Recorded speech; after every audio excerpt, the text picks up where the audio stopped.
Quando nós aceitamos ao Senhor Jesus como nosso único e suficiente Salvador, nós deixamos de viver para nós mesmos e nós buscamos fazer o que o agrada. Esse é o estudo de número 1116 aqui do nosso canal Jaboque Vamos Orar. Você é muito bem-vindo a mais este estudo. Que o nosso bondoso Mestre Jesus, ele continue te abençoando e nós veremos sobre este assunto logo após a nossa vinheta.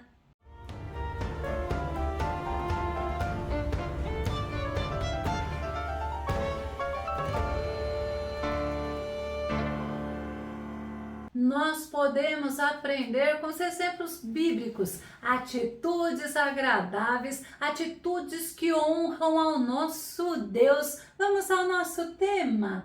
4 características que honram e agradam ao Senhor. O nosso texto base está em 1 Tessalonicenses, capítulo 4, verso 1, que diz: Quanto ao mais, caros irmãos, já vos orientamos acerca de como viver a fim de agradar a Deus, e de fato assim estáis caminhando. Agora vos rogamos e encorajamos no Senhor que nesse sentido vos aperfeiçoeis cada vez mais. O apóstolo Paulo, ele orientou, ele exortou, ele ensinou, ele encorajou os irmãos de Tessalônica para que eles pudessem viver, mas com a finalidade de agradar ao nosso Deus, vivendo em santidade e em honra ao nosso Deus. A coragem é uma característica essencial aos servos de Deus. Nós precisamos ter, porque coragem é firmeza de espírito para enfrentar situações, tanto emocionais como morais. É ânimo, é decisão, é determinação, mas também é a habilidade de enfrentar o medo, enfrentar a dor, o perigo, enfrentar a incerteza ou intimidação. A coragem, ela também é fé. Um exemplo de coragem na Bíblia que eu quero meditar com você é o exemplo de Débora. Débora é um exemplo de mulher corajosa. Israel estava sendo subjugado por Jabim, o rei dos cananeus, e isto durante 20 anos. Mas quando os israelitas clamaram ao Senhor, o Senhor os ouviu. Juízes capítulo 4, verso 3, os israelitas se lamentaram e clamaram a Yahvé, porque Jabim, que possuía 900 carros de ferro, os estava subjugando há 20 anos. O rei de Canaã afligia, oprimia severamente, violentamente os israelitas, e eles estavam vivendo na idolatria. Mas eles se voltaram, eles clamaram ao Senhor e foram ouvidos por ele, porque o Senhor orientou Débora para que Israel tivesse vitória. Juízes capítulo 4, verso 6 diz: certa ocasião,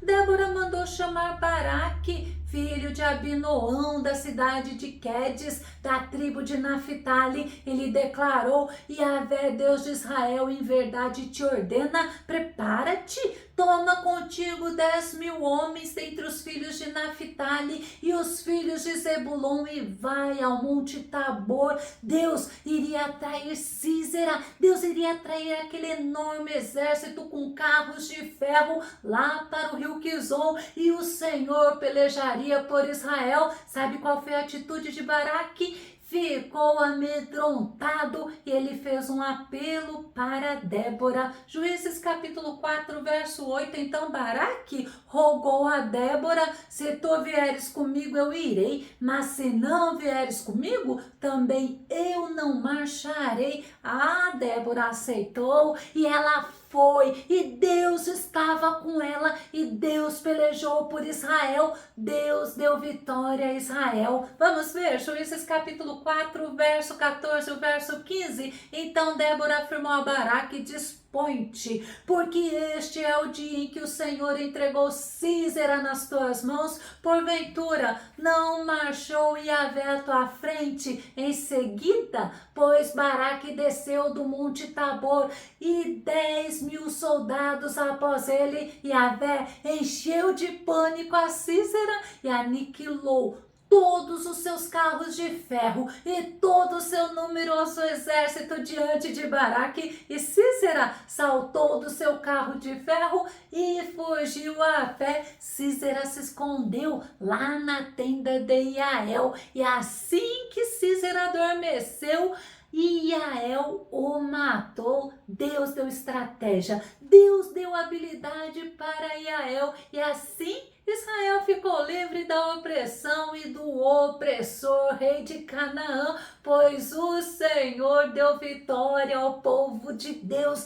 Deus deu vitória a Israel, e Deus certa vez mandou Josué que ele deveria também ser corajoso, porque Moisés já estava morto e Josué seria o sucessor que colocaria Israel na terra prometida. Josué capítulo 1, verso 5 e verso 6 diz: ninguém te poderá resistir durante toda a tua vida, assim como estive com Moisés, estarei contigo, jamais te abandonarei, nem te desampararei. Sê forte e destemido, porque farás este povo herdar a terra que a seus pais jurei dar-lhes. Deus mandou Josué agir corajosamente, pois muitas batalhas viriam, mas a presença de Deus estaria com ele e a vitória era garantida. Imaginando Deus falando com você nesse momento, a presença dele está contigo e a vitória de Deus para a tua vida é garantida, é proclamada. Você só precisa confiar, porque Deus está contigo, é Deus que tem te sustentado. Nós precisamos agir com coragem. Temos que ter coragem diante das dificuldades, das afrontas e das adversidades. Sabe por quê? Porque o general dos generais, o Senhor dos exércitos está conosco, garantindo a vitória. Outra característica é a humildade. A humildade agrada ao nosso Deus. O nosso maior exemplo de humildade é o nosso Jesus Cristo, o Filho do Deus vivo. João capítulo 13, verso 13 a 15 diz: vós me chamais mestre e senhor, estáis certos, pois eu de fato o sou. Dessa maneira, se de vós eu sou senhor e mestre, e ainda assim vos lavei os pés, igualmente vós deveis lavar os pés uns dos outros. Dei-vos um exemplo, para que, como eu vos fiz, também vós o façais. Nosso Jesus muito nos ensina com esta atitude de lavar os pés dos discípulos, pois quem fazia isso eram os servos, e Jesus nos ensina que ninguém é maior ou melhor do que os outros. Os discípulos, assim como nós, não devemos ficar esperando tratamento melhor do que o nosso Mestre Jesus. A Jesus é a glória, é a honra, é o louvor, o poder e a adoração. E nós precisamos aprender a sermos humildes, a sermos servos, porque nós temos muitos exemplos na Bíblia de humildade, como por exemplo Ruth,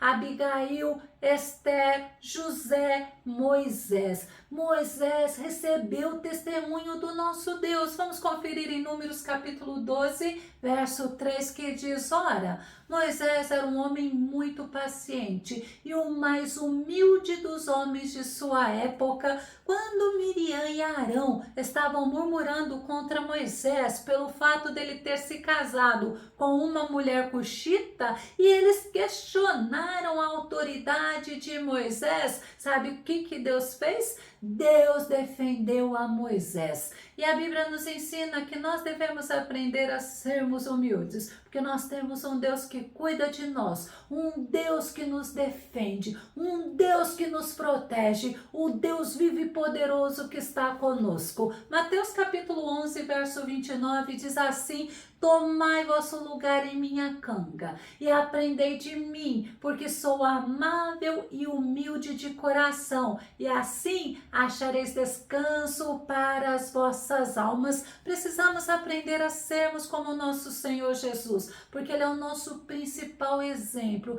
e ainda mais, é Ele que nos auxilia a agirmos, a andarmos, a testemunharmos segundo o que o agrada. sagrada. Vamos nos lembrar de outra característica, é a generosidade. Sabe que a generosidade é virtude daquele que se dispõe a sacrificar os próprios interesses em benefício de outras pessoas. É uma magnanimidade. Segundo Coríntios 9:11, diz assim: vocês serão enriquecidos de todas as formas, para que possam ser generosos em qualquer ocasião e por nosso intermédio, a sua generosidade resulte em ação de graças. Deus nos abençoa e nós devemos ser instrumentos de bênçãos na vida dos necessitados.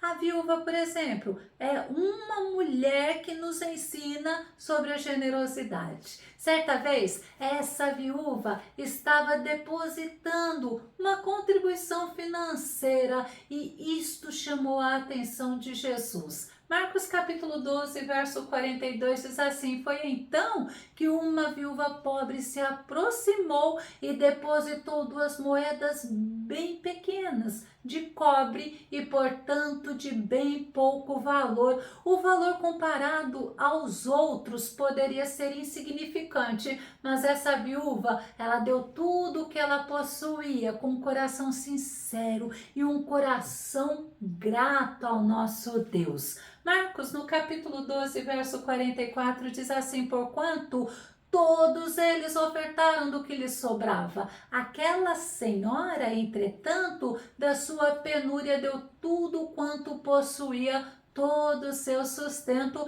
O nosso Senhor Jesus estava observando e conhecia a sinceridade do coração de cada contribuinte, que nós possamos agir com generosidade, mas com um coração grato, com um coração sincero, porque aquela viúva estava ofertando ao nosso Senhor com sinceridade de coração e generosidade. Paulo testemunhou da generosidade dos irmãos da Macedônia. Vamos conferir? 2 Coríntios capítulo 8, verso 1 e verso 2. Agora, irmãos, desejo que tenhais pleno conhecimento da graça que Deus concedeu às igrejas da Macedônia. No meio da mais severa tribulação, a grande alegria e a extrema pobreza deles transbordaram em rica generosidade. Eles insistiram com o apóstolo Paulo para poderem dar assistência em favor dos servos de Deus. Eles eram pobres financeiramente, mas eles eram cheios da graça e do amor do nosso Deus. Devemos aprender a amarmos ao Senhor verdadeiramente, não só por palavras ou da boca para fora. Marcos capítulo 12, verso 29 e verso 30 diz assim: esclareceu Jesus: o mais importante de todos os mandamentos é este: ouve, ó Israel, o Senhor, o nosso Deus, é o único Senhor. Amarás, portanto, o Senhor, teu Deus, de todo o teu coração, de toda a tua alma, de todo o teu entendimento e de toda a tua força. Jesus, ele estava citando uma ordenança dada por Deus aos israelitas através de Moisés e deveria ser colocado em prática. E na Bíblia nós encontramos o exemplo das mulheres que demonstravam seu amor ao Senhor, não se importando com as opiniões e repreensões. Olha que característica importante para nós que servimos ao Senhor: amar ao Senhor com todo o nosso coração, com toda a nossa força, com todo o nosso ser. Lucas, no capítulo 7, verso 37 e verso 38, vamos ver o exemplo dessas mulheres. Assim que tomou conhecimento que Jesus estava reunido à mesa na casa do fariseu, certa mulher daquela cidade, uma pecadora, trouxe um frasco de alabastro cheio de perfume e, posicionando atrás de Jesus, prostrou-se a seus pés e começou a chorar. Suas lágrimas molharam os pés de Jesus, mas ela, em seguida, os enxugou com os próprios cabelos, beijou-os e os ungiu com o perfume. Essa mulher, ela não deu importância aos olhares acusadores, mas ela renunciou tudo. Ela renunciou ao orgulho, o medo, a melindrosidade, o constrangimento e ela foi até Jesus, lá na casa de Simão. E muitas pessoas censuraram com palavras e também com olhares. Mas o que Jesus fez? Jesus a acolheu e Jesus a elogiou. Nós podemos amar ao Senhor, pois Ele nos amou primeiro. Ele se entregou por nós e o Senhor procura um verdadeiro amor e sinceridade de seus servos. Não podemos perder essa característica, pois o Senhor procura nos seus servos um verdadeiro amor, sinceridade, uma verdadeira devoção e adoração. Eu vou concluir que nós possamos viver uma vida de santidade e de honra, mas com a finalidade de agradarmos ao nosso Deus nessa caminhada cristã, porque Ele está conosco em todos os momentos. Ele nos aperfeiçoa dia após dia. A glória dele, ela está em nós. E assim nós podemos agradá-lo, nós podemos honrá-lo, nós podemos temê-lo e nós podemos amá-lo em todos os momentos. Se você gostou desse vídeo, se esse vídeo foi edificante na tua vida, ou se você tem dúvida ou sugestões, faça seus comentários aqui no nosso canal, compartilhe os nossos vídeos nas redes sociais e dá o seu like. Caso você ainda não se inscreveu no canal Jaboque Vamos Orar, eu te convido para que você se inscreva e que o Senhor Jesus, Ele continue te abençoando. E até o nosso próximo estudo aqui no nosso canal Jaboque Vamos Orar. Fica com Deus e Deus te abençoe.